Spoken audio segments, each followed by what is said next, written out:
नमस्कार मित्रों। जैसा कि आप लोगों को पता है कि नई एजुकेशन पॉलिसी 2020 भारत सरकार ने अब उसको आप लोगों के सामने रख दिया है।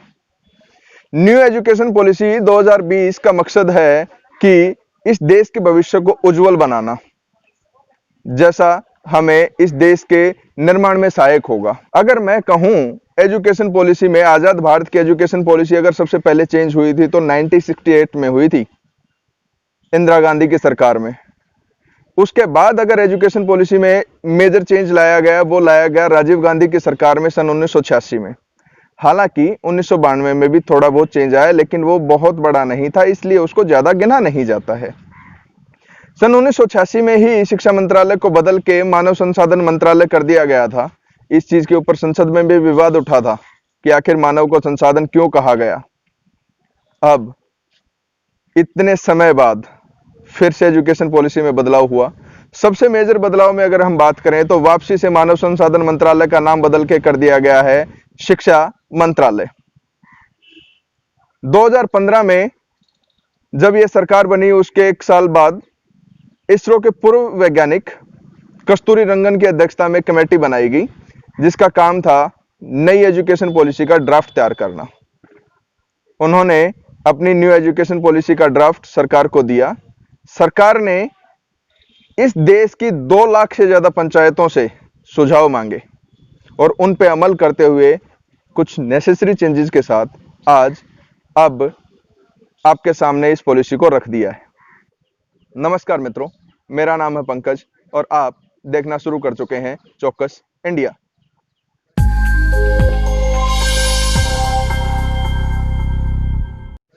आइए बात करते हैं कि क्या क्या बदलाव किए गए पुराने और नए सिस्टम में।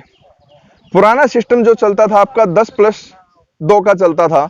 नए सिस्टम में 5 जमा 3 जमा 3 जमा 4। नई एजुकेशन पॉलिसी में स्ट्रीम सिस्टम को, जैसे हम +2 वाला सिस्टम देखते थे कि +1 में जाके कोई ना कोई एक स्ट्रीम लेनी होती थी, उसको खत्म करके अब बदल दिया है मल्टीपल एंट्री और एग्जिट में। ये देश के भविष्य के निर्माण के लिए अहम बदलाव होने वाला है। आइए ग्राफ के माध्यम से इसको समझते हैं। अगर आप देखें कि यहाँ आपकी स्क्रीन पे 2 ग्राफ हैं, एक पुराना और एक नया। जो पहले 10 और 2 का सिस्टम चलता था, उसकी स्टार्टिंग एज थी 6 साल। 6 साल से 16 साल तक 10वीं क्लास किया, उसके बाद 16 से 18 तक 12वीं किया। नई एजुकेशन पॉलिसी में इसको 4 स्लैब में रखा गया है और 4 स्लैब में कहें तो पहली स्लैब को भी इसको 2 स्लैब में डिवाइड किया गया है। यहाँ पे आप देखें कि 5 साल का जो स्लैब है उसको 3 जमा 2 के स्लैब में, जैसे 3 साल में आप 3 साल का बच्चा अब स्कूल जाने लगेगा। उसके बाद 2 साल वाला, 3 साल वाला जो है पहली स्टेज वो प्री स्कूल की है, 2 साल क्लास 1 और 2 की है, इनमें कोई एग्जाम नहीं होना। उसके बाद स्टेज आती है सेकंड स्टेज, प्रिपरेटरी स्टेज, जिसमें तीसरी कक्षा से 5वीं कक्षा तक के बच्चों को पढ़ाया जाएगा, उसमें एग्जाम पैटर्न भी होगा। उसके बाद हम आएंगे अगर मिडिल स्टेज में तो 6ठी से 8वीं तक, और सेकेंडरी स्टेज में 9वीं से 12वीं तक, और यूनिवर्सिटी ग्रेजुएशन अलग होगा। आइए एक एक करके इनको समझते हैं। जैसा कि पहले वाले एजुकेशन सिस्टम में स्कूल में एडमिशन के लिए, पहली क्लास में एडमिशन के लिए मिनिमम एज 6 साल थी, अब उसको घटा के 3 साल कर दिया गया है। अरे ऐसा नहीं है कि 3 साल से पहली क्लास स्टार्ट होगी। मैं फिर बताऊं आपको कि जो स्टेज 1 है उसको फाउंडेशन स्टेज कहा गया है। फाउंडेशन स्टेज में प्री स्कूलिंग का एक मेथड रखा गया है। अक्सर कहते हैं ना, स्कूल से बच्चे भागते हैं। स्कूल से बच्चे क्यों भागते थे? उनको स्कूल से जुड़ाव लगाव के लिए क्या किया गया है, भागने के पीछे की एक स्टोरी बताता हूं आपको। एक बच्चा अपने पापा के साथ एक कसाई मोहल्ले से जा रहा था, तो एक कसाई एक बकरे को अपनी तरफ काटने के लिए लेके जा रहा, खींच रहा, और बकरा उसको वापस खींच रहा। बेटे को जिज्ञासा हुई, उसने पूछा, पापा पापा ये बकरा, ये आदमी क्या क्या सिनेरियो है, कुछ बताओ, समझाओ, मुझे समझ नहीं आया। तो कह रहा है, बेटा ये कसाई है और ये बकरे को काटने के लेके जा रहा है, और बकरे को डर है कि ये मुझे काटेगा, इसलिए वो पीछे खींच रहा है। ओहो, मैंने सोचा कि ये तो इसको स्कूल लेके जा रहा है। ये एक मेजर बदलाव है। अब यही होता था कि बच्चों को स्कूल से दूरी होती थी। उसके पीछे के कुछ कारण थे। अगर आप देखें आपकी स्क्रीन पे, ये कुछ पुराने गेम्स होते थे। बच्चा क्या करता था, स्कूल जाने से पहले अपने आसपास के बच्चों के साथ ये गेम्स खेलना पसंद करता, इन्हीं से सीखता था।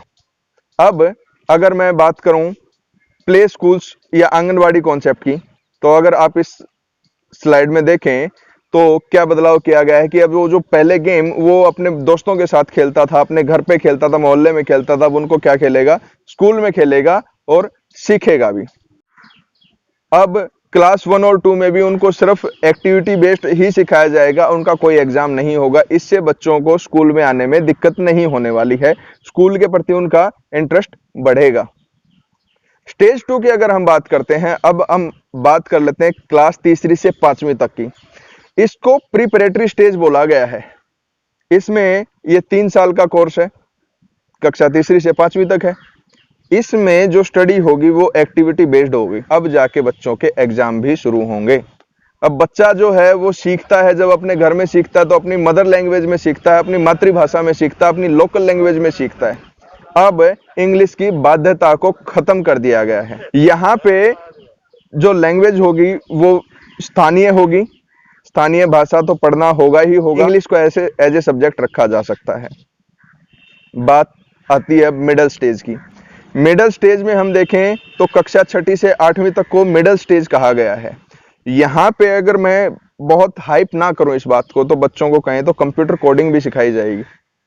आप कहें कि यार 6ठी क्लास का बच्चा कंप्यूटर कोडिंग, हाँ बिल्कुल, यहाँ पे कंप्यूटर की बेसिक नॉलेज प्लस उसको एडवांस नॉलेज के साथ दिया जाएगा।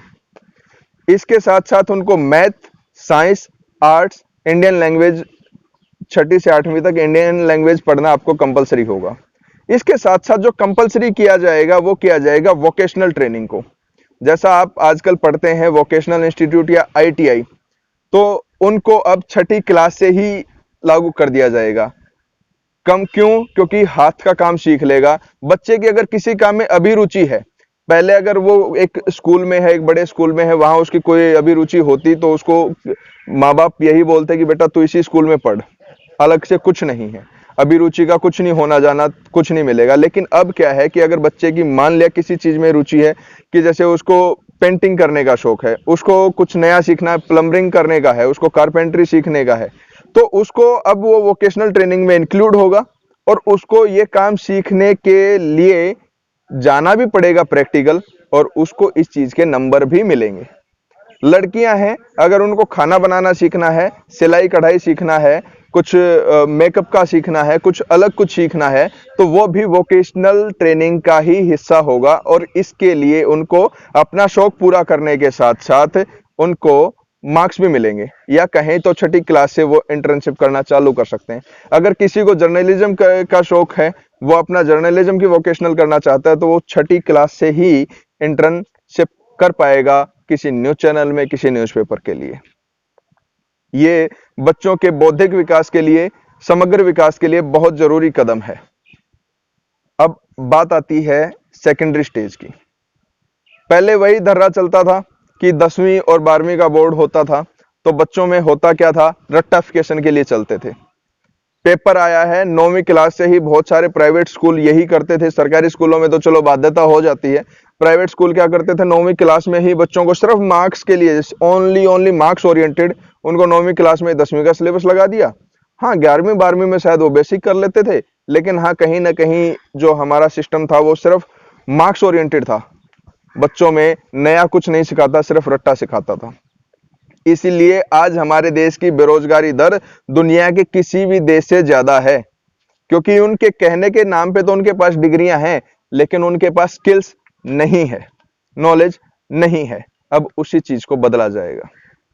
उस चीज को बदलने के लिए एक अहम कदम में 10वीं के बोर्ड को खत्म कर दिया जाएगा, और साथ के साथ कहें तो यहाँ पे एग्जाम पैटर्न होगा वो सेमेस्टर के हिसाब से होगा। हर एक साल में 2 सेमेस्टर होंगे, 6 महीने का एक सेमेस्टर होगा, और दोनों सेमेस्टरों के नंबर मिला के ही आपको आगे पूरे साल के नंबर जोड़े जाएंगे। यहाँ पे जो सबसे अच्छी बात कही गई है वो कही गई है मल्टीपल एंट्री और मल्टीपल एग्जिट। इसको अगर थोड़ा और वे में समझें तो इसको स्ट्रीम खत्म कर दी गई है। अगर किसी आर्ट्स के बच्चे को बायो या मैथ पढ़ना होता था तो वो नहीं ले पाता था, लेकिन अब ले पाएगा। अगर किसी साइंस के बच्चे को ह्यूमैनिटीज का कोई सब्जेक्ट पढ़ना होता तो अब वो बच्चा वो भी पढ़ पाएगा। यहाँ पे सब्जेक्ट्स की बाध्यता खत्म कर दी गई है। इससे बच्चों में अपनी अभिरुचि के हिसाब से, माता पिता का तो अभिरुचि है और खुद की भी अभिरुचि है, उसके हिसाब से बच्चा पढ़ पाएगा और अपना विकास कर पाएगा। यहाँ पे 9वीं क्लास से आपको किसी भी एक फॉरेन लैंग्वेज को भी चुनना होगा। आप उसमें कोई भी भाषा चुन सकते हैं। ये आपको संपूर्ण विश्व के साथ जोड़ने के लिए एक महत्वपूर्ण कदम है। चाहे तो आप जर्मन ले सकते हैं, आप फ्रेंच ले सकते हैं, आप रशियन ले सकते हैं। हाँ, यहाँ पे जो खत्म किया गया है, क्योंकि चीन के साथ जो हमारा विवाद चल रहा है, अभी तक चीन की जो भाषा है मंडारिन, उसको इसमें एक्सक्लूड किया गया है। आगे आने वाले समय में हो सकता है 2022 तक इस चीज को भी शायद शामिल कर लिया जाए या ना कर लिया जाए, ये सरकार की मर्जी है। वैसे भी देश विदेश में इतनी सारी भाषाएं हैं, बच्चा किसी को भी सीख के आगे जा सकता है, जो भी उसका फील्ड ऑफ इंटरेस्ट होगा। ये थी हमारी स्कूलिंग शिक्षा, जहां बच्चे को टोटल विकास के साथ प्रेरित किया जा रहा है आगे बढ़ने के लिए। अब बारी आई ग्रेजुएशन की। ग्रेजुएशन यहाँ पे 3 साल और 4 साल की रखी गई है। अभी तक अगर आप ग्रेजुएशन समझे तो बीए होता है, बीएससी होता है, बीकॉम होता है। वो कोर्सेज कुछ 3 साल के होते हैं, किसी में बीएड को इंक्लूड कर दिया तो एक आधे 4 साल के भी कोर्स हो गए। सिर्फ टेक्निकल कोर्सेज की अगर बात करें तो कुछ एक कोर्स ऐसे होते हैं, जैसे एमबीबीएस का कोर्स हो गया, बीटेक का कोर्स हो गया, और इसी तरह के कोर्स ही वो जो 4 साल के हैं। इसमें से अगर मैं आपको सिंपल भाषा में समझाऊं, अगर आज के दिन किसी बच्चे ने 3 साल के किसी कोर्स में एडमिशन लिया और उसने 2 साल का कोर्स किया है और वो किसी भी मजबूरी की वजह से आगे अपना कोर्स नहीं कर पाया, या वो ये सोचे कि जी मैं अगर थोड़ा सा गैप मुझे मिल जाए, घर की फाइनेंशियल प्रॉब्लम, किसी भी मजबूरी की वजह से, तो वो अब उसके 2 साल का कोर्स किया हुआ भी बेकार था। और अभी तक तो है, लेकिन न्यू एजुकेशन पॉलिसी लागू हो जाने के बाद ये बदल जाएगा। सबसे ज्यादा फायदा हर उस वर्ग के छात्र को होगा कि जो किसी भी फाइनेंशियल प्रॉब्लम से, किसी भी मजबूरी से नहीं पढ़ पाया होगा। अब उसकी जो साल उसने पढ़े हैं वो खराब नहीं जाएंगे। यहाँ पे थोड़ा सा सिंपल भाषा में समझे तो किसी ने किसी भी कोर्स में एडमिशन लिया, अगर उसने 1 साल ही कोर्स किया है तो उसको उस कोर्स का सर्टिफिकेट मिलेगा। अगर उसने 2 साल का कोर्स पूरा किया है तो उसको डिप्लोमा मिलेगा। अगर उसने 3 साल का कोर्स पूरा किया है तो उसको डिग्री मिलेगी, किसकी? जॉब ओरिएंटेड, या कहें तो कंपटीशन एग्जाम में बैठने लायक। लेकिन वहीं डिग्री 4 साल की भी है। 4 साल की डिग्री करने के बाद डिग्री मिलेगी, लेकिन फर्दर स्टडी के लिए, आगे रिसर्च के लिए। यहाँ पे ग्रेजुएशन सिस्टम को भी काफी बेहतर किया गया है। इस ग्रेजुएशन सिस्टम में आपकी स्ट्रीम की बाध्यता फिर से खत्म कर दी गई है। अगर किसी बालक ने फर्स्ट ईयर में बीटेक में एडमिशन लिया है, अगर उसकी रुचि नहीं है, अगर वो सब्जेक्ट बदलना चाहता तो सेकंड ईयर में सब्जेक्ट भी बदल सकता है। ना केवल यूनिवर्सिटी, वो अपने सब्जेक्ट भी बदल सकता है। अगर उसने बीकॉम में फर्स्ट ईयर किया है तो वो सेकंड ईयर बीएससी भी कर सकता है। अब इन चीजों के निर्धारण के लिए भी तो सरकार ने पॉलिसी की है। आप कहें कि कैसे होगा ये संभव? ये संभव होगा। ये संभव होगा एकेडमिक बैंक ऑफ क्रेडिट से। जैसे आज आपके पास कोई भी एक बचत खाता है, आप वहां पे साल दर साल कुछ ना कुछ बचत करते हैं और वो आपका एक फिक्स डिपॉजिट की तरह से जमा हो जाता है, और एक टाइम के बाद जब आपको चाहिए होता है तो वो आपको मिल जाता है टोटल। इसी तरह से एकेडमिक बैंक ऑफ क्रेडिट काम करेगा। आपके फर्स्ट ईयर के नंबरों को अलग से काउंट किया जाएगा, सेकंड ईयर से अलग, थर्ड ईयर से अलग, तब जाके आपको डिग्री। अगर आप रिसर्च के लिए जाना चाहते हैं तो आपको उससे आगे के लिए। अब इसी ब्याह पे पोस्ट ग्रेजुएशन भी 1 साल की और 2 साल की होगी। यार ये क्या पंगा है? ये पंगा है बिल्कुल।